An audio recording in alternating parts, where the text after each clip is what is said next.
नमस्कार दर्शकों, मैं रुचि तिवारी। स्वागत है आपका BTV न्यूज़ की खास पेशकश में। मध्य प्रदेश में हाल ही में प्रशासनिक फेरबदल के बाद बालाघाट के रेंज के नए IG के रूप में ललित शाक्यवार जी ने कार्यभार संभाला है।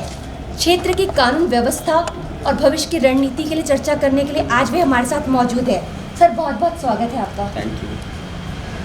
बालाघाट रेंज के नए IG के रूप में शीर्ष प्राथमिकताएं आपकी क्या होंगी?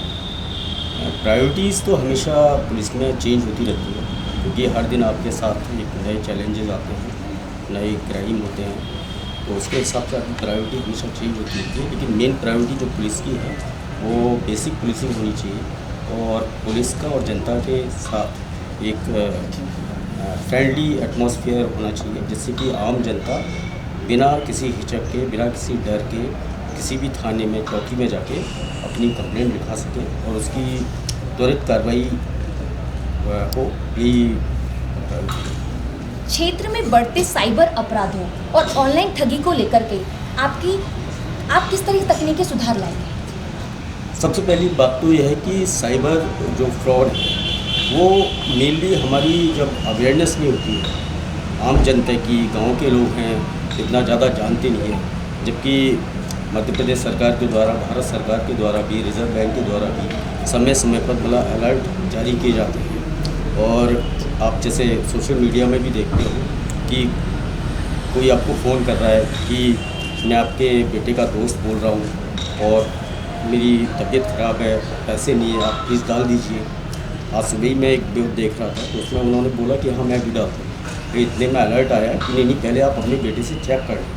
तो मेन है अवेयरनेस जितनी होगी उतना ही हम साइबर फ्रॉड से हम बच पाएंगे, क्योंकि साइबर क्राइम एक ऐसी चीज़ है वो हमसे 2 कदम आगे चलती है। तो उसके लिए जब तक हम लोग एक सिस्टम डेवलप करते हैं तब तक बहुत देर हो चुकी है। लेकिन मेरा मानना है कि हम जितना जनता में लोगों को जागरूक कर सकें कि साइबर फ्रॉड से कैसे बचा जाए, तो आदमी उस जंगल में नहीं फंस सके। और महिलाओं और बच्चों के खिलाफ आपराधिक मामले आए दिन बढ़ते जा रहे हैं, इसको लगाम लगाने के लिए पुलिस विभाग द्वारा क्या प्रयास किए जाएंगे? पुलिस द्वारा मतलब सभी SDOPs को भी ये निर्देश किया गया है कि जैसे 137 उनके जो अपराध थे, जो पहले 363, 366 होते थे, उसमें मेन चीज़ है कि जैसे बालाघाट में जितने भी ज़िले हैं, एक तो ग्रामीण परिवेश के ज़िले हैं, आदिवासी बहुल क्षेत्र है और थोड़ा सा यहाँ पे लोग बाहर मजदूरी के लिए जाते हैं, तो अपने किसी चाचा के यहाँ छोड़ गए बच्चियों को या अपनी दादा के यहाँ छोड़ गए और वो उतना ध्यान नहीं दे पाते हैं।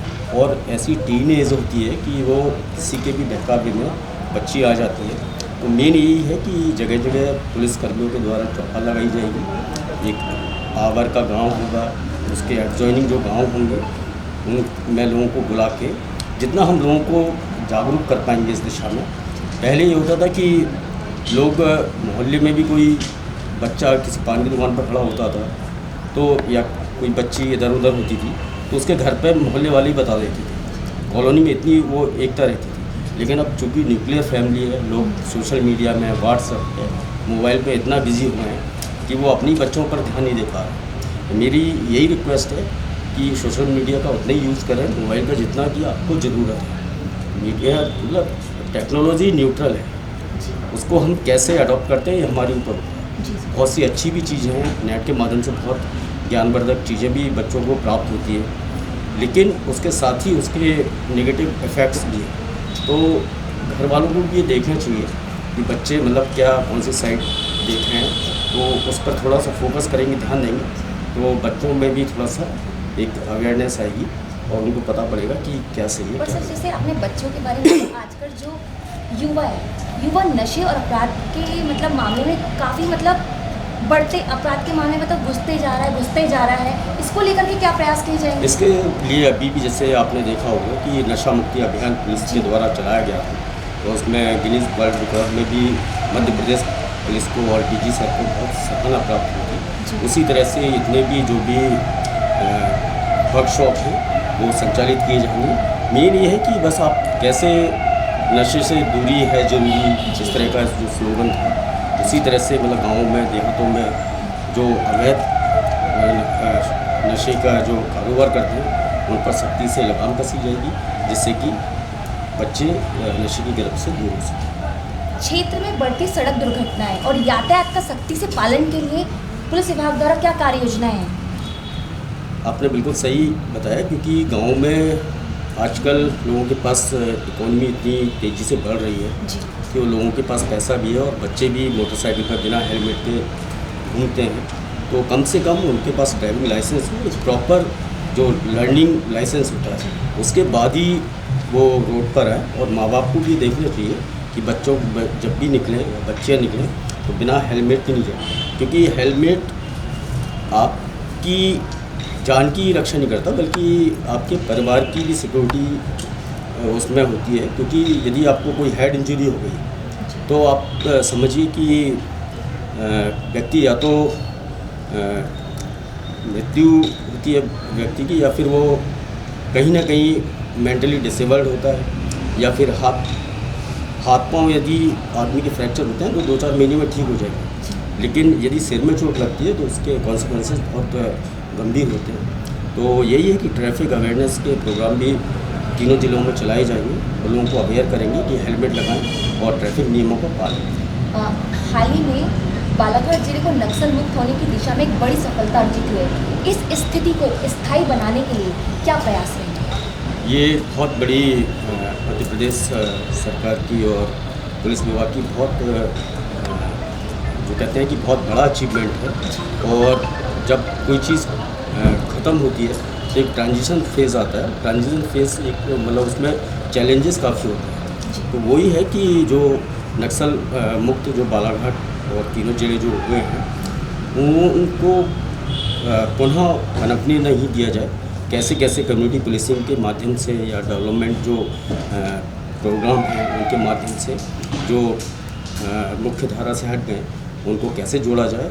और मेनली यूथ जो है, जितना हम उनको कानून के बारे में बताएंगे, जितना हम उनको लिटरेट करेंगे, उतना ही लोग एक डेवलपिंग नेचर के साथ आगे बढ़ेंगे। जी सर, इसे नक्सल मुक्त होने के बाद मुख्यमंत्री जी का आज पहली बार आगमन हो रहा है। पुलिसकर्मियों को पूर्व पदोन्नति दी जा रही है। सर क्या है, थोड़ा बताएंगे इसके बारे में? ये मतलब आज माननीय मुख्यमंत्री जी पुलिस लाइन में आ रहे हैं। उनसे 3 प्रोग्राम हैं।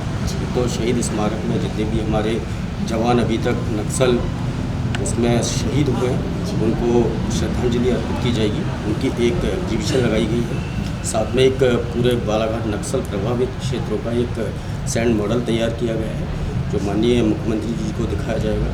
उसके बाद मंच पर जाके जो 61 लोग हैं ओटी की, उनकी कार्रवाई की जाएगी। उसके साथ ही 14 विशेष नियुक्ति के पद दिए हैं जो कि नक्सली